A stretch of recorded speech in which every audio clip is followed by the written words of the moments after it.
What I am seeing within our collective and what's happening is that we have reached a point after many, many, many years where we're coming to a turning point really this month. It really is happening this month.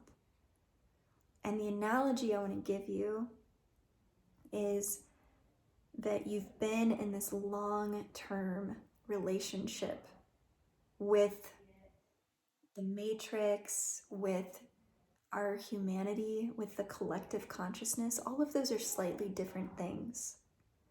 But ever since you've been born, you've been in a relationship with those things.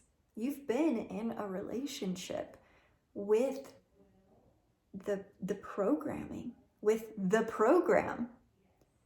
There's been an energetic receiving and exertion of energy that you've put into that relationship. Now, was that relationship toxic AF? Yeah. Yes. And that's what we're all seeing, right? We've started to see that. We've started to see, wow, this is a very toxic relationship that I'm in. Okay. But we have to start at the place that this is a relationship, right? Just like a romantic relationship. Or there's many similarities that we can draw upon. And what's happening in May is that those of you who are watching this video, some of you are starting to realize, wow, I think it's time that I stop resisting and I stop fighting and I stop championing my own views.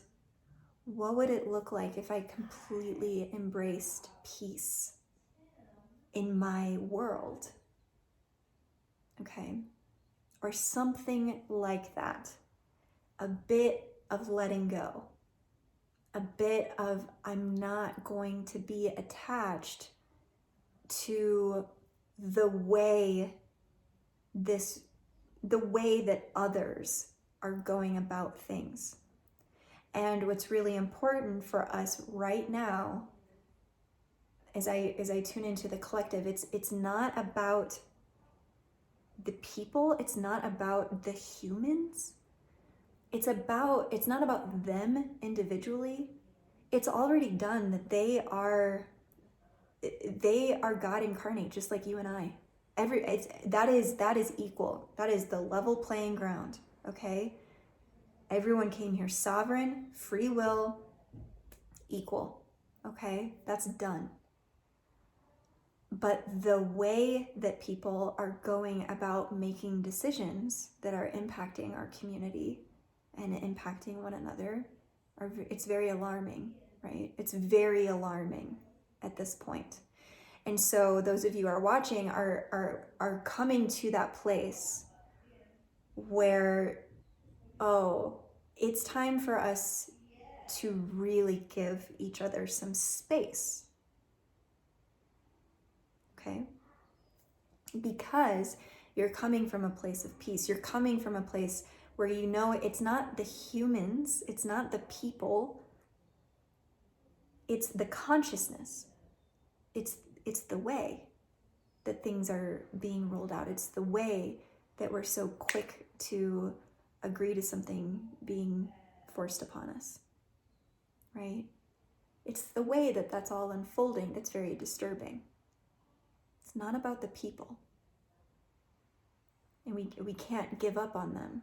Just in the same way, when you're in a very long-term relationship and you decide to consciously separate, you're there to still continue to hold a higher vision for one another. You're still there to be very generous to that person. You're still there to love, to love them. Are you going on the same exact path? Not anymore. No, you're not. Is there heartbreak and grief and feelings that you didn't even know you had about that? Absolutely. Yes, absolutely. So what I believe this particular week, this little portal of time that we're in right now, we can consciously uncouple from what is really no longer serving us. What conversations are really no longer serving us? Have you said everything that there is to say? Good. That's a lot of the work, is just to be very clear in what it is that you stand for and what your truth is. This next week from when I'm filming this, so in around that full moon, truth is a huge word for that time. It's a huge word. And it's about your truth. It's about becoming very, very clear on that and understanding that there's a layer to this breakup that's happening within the collective, within this split. There's a moment of grace that is descending and saying, just let them rest. Let them rest. And rest yourself. Take a breath. You're gonna be okay. You're gonna be okay. And so if that's where we can get, if we can recognize, because in relationships, the ones that we've been ready to split, we've been ready to love one another from afar, we've been ready to do that, not be so enmeshed in one another's energy. We've been ready to separate and be our own sovereign selves. But what keeps the bond there? Unfortunately, what can really keep a very strong bond are feelings of disdain and contempt, anger, jealousy, just anger, right? Frustration. Those fuel a bond. That feeds the bond. It makes the bond stronger. I'm not saying better, but stronger. There's a deeper connection that you feel with someone when you allow yourself to be angry in front of them. Be fed up in front of them. It's actually an incredibly intimate thing to show yourself in that way. Okay, so there's nothing wrong that's been happening. There's nothing wrong about it. We're actually just getting very intimate with our collective. Okay? But right now, there's an invitation to let go. Let that go. Even momentarily. It doesn't mean you have to change your personality or anything about you. It just means, can you let it go and set it down and just really do that? And then give yourself a day to see, how does that feel? How does it feel? Where can I go from here now?